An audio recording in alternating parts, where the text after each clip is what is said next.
मैं दुनिया भर में आप सभी महिलाओं को ये बात जरूर बताना चाहता हूँ कि रागी आप महिलाओं के खाने के लिए सबसे बेहतरीन अनाज है। अगर आप 7-8 दिनों तक ये करते हैं तो शरीर से बहुत सारा विषैलापन बाहर निकल जाएगा। आप देखेंगे कि इससे आपकी काम करने की क्षमता में एक जबरदस्त अंतर आएगा। तो शहद के सिस्टम पर अलग अलग असर होते हैं। अगर इसका यूं ही सेवन किया जाए तो इसका एक तरह का असर होता है। अगर इसे ठंडे पानी के साथ लिया जाए तो इसका अलग असर होता है। अगर इसका सेवन गर्म पानी के साथ करें तो इसका अलग तरह का असर होता है। यहां हम इसका सेवन गर्म पानी के साथ करना चाहते हैं क्योंकि हम चाहते हैं कि सिस्टम खुल जाए। अगर आप सिर्फ सेहत बनाना चाहते हैं, जैसे अगर कोई एनीमिक महसूस कर रहा है, एनीमिया का मतलब है एक स्तर पर खून में लोहा कम हो गया है, मतलब आपकी ताकत कम हो गई है। ठीक है, आपके शरीर की मजबूती कम हो गई है। आप थकावट महसूस करेंगे बिना किसी कारण के थकावट, क्योंकि जब जरूरी लोहा नहीं होता है तो शरीर के हिस्सों तक ऑक्सीजन ले जाने की आपकी क्षमता कम होती है। इसका मतलब है कि आपका शरीर, आपका दिल, आपका मस्तिष्क सब कुछ कम स्तर पर काम करेगा क्योंकि आपके पास पर्याप्त ऑक्सीजन नहीं है। तो इसे ठीक करने के लिए एक आसान चीज ये है कि आप रोजाना गर्म पानी में थोड़ा सा शहद मिलाकर पिएं और आप देखेंगे कि धीरे धीरे आपकी आरबीसी की मात्रा बढ़ जाएगी। अगर खून में ऑक्सीजन ज्यादा है तो अचानक आपको ऊर्जा का विस्फोट महसूस होगा। अचानक सब कुछ सक्रिय है, शरीर की पुनर्जीवन प्रणाली बेहतर है, मृत कोशिकाएं जल्दी जल्दी बदल रही हैं। शरीर में आप जो आलस महसूस करते हैं वो काफी कम है। मन में आप जो आलस महसूस करते हैं वो काफी कम है। तो शहद का सेवन रक्त संचार प्रणाली में एक तरह का संतुलन लाएगा, जो योगाभ्यास करने वालों के लिए बहुत ज्यादा जरूरी है, क्योंकि आप कुछ तरीकों से शरीर को सीमाओं से आगे धकेल रहे हैं। तो खून की केमिस्ट्री को संतुलित रखना, खून को शुद्ध रखना, ये शहद के नियमित सेवन से निश्चित रूप से होगा। और जो योग अभ्यास करते हैं उनके लिए ये बहुत जरूरी है। और हल्दी से भी ऐसी ही चीजें होती हैं। ये खून को शुद्ध करती है और ये आपकी ऊर्जा में हल्की पारदर्शिता लाती है। हल्दी एक ऐसा पदार्थ है जो न केवल शरीर पर काम करता है, ये ऊर्जा प्रणाली पर भी काम करता है। और शहद भी ऐसा ही है, इसका प्रभाव आपकी ऊर्जा प्रणाली पर भी पड़ता है।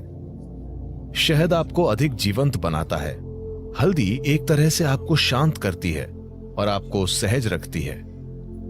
सुबह आप थोड़ा सा शहद, नीम और हल्दी लेते हैं, तो नीम और हल्दी का सेवन थोड़े से शहद वाले पानी के साथ, इसमें शहद बहुत कम होना चाहिए, थोड़े से शहद वाला पानी, इन सभी का साथ में सेवन करना सिस्टम को साफ करने का एक अच्छा तरीका है। इससे सिस्टम में फैलाव आता है, ताकि जब आप साधना करते हैं तो एक चीज ये है कि ये मांसपेशियों में लचीलापन लाता है। दूसरी बात यह है कि मांसपेशियों में लचीलापन आने के परिणाम स्वरूप आप सिस्टम को धीरे धीरे एक अधिक शक्तिशाली संभावना में बदल सकते हैं।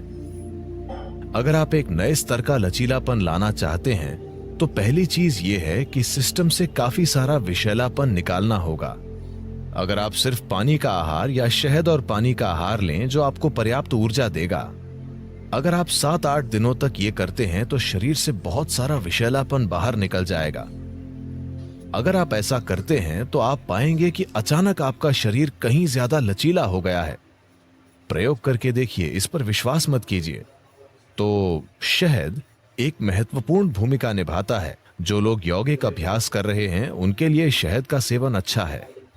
रागी इस उपमहाद्वीप का एक बड़ा ही महत्वपूर्ण अनाज है।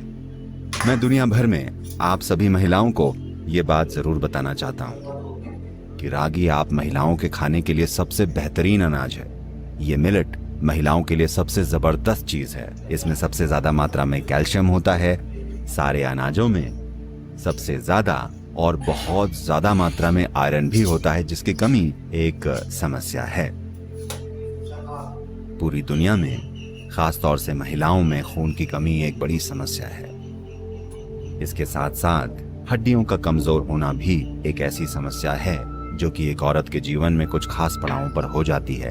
रागी इन दोनों समस्याओं में एक जबरदस्त फर्क ला सकती है। तो ज्यादातर घरों में कुकिंग, मेरा मानना है, हाँ, अगर आप ऑनलाइन आपसे मंगा कर ना खाते हो तो मेरा ऐसा मानना है कि आज भी ज्यादातर कुकिंग महिलाओं द्वारा की जाती है और उन्हें इस अनाज को चुनना चाहिए और पक्का करना चाहिए कि हर कोई ये खाए।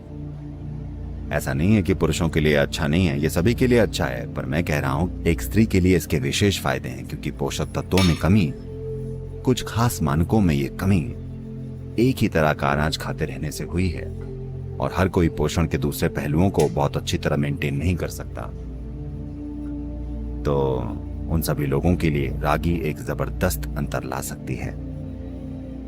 आज भारत में भारत सरकार ये नया शब्द लेकर आई है जो कि एक बहुत बढ़िया चीज है। ये एक पारंपरिक शब्द रहा है पर इसे वापस इस्तेमाल में लाया जा रहा है। इसे श्री अन्न कहा जाता है और यहाँ ईशा योग केंद्र में हफ्ते में कम से कम 5 दिन हर कोई मिलेट खाता है और हम लोकल किसानों और किसान उत्पादक समूहों को मिलेट की खेती करने के लिए प्रोत्साहित भी कर रहे हैं। और मिलेट की खपत धीरे धीरे हमारे आसपास बढ़ भी रही है, लेकिन ऐसा पूरे के पूरे देश में होना चाहिए। एक स्वस्थ आबादी और स्वस्थ मानवता बनाने के लिए ऐसा सारी दुनिया में होना चाहिए। जो कुछ भी आप अपने जीवन में करना चाहते हैं उसे लेकर आप में कितनी स्पष्टता है, इसी से सब तय होता है। हमेशा ऐसा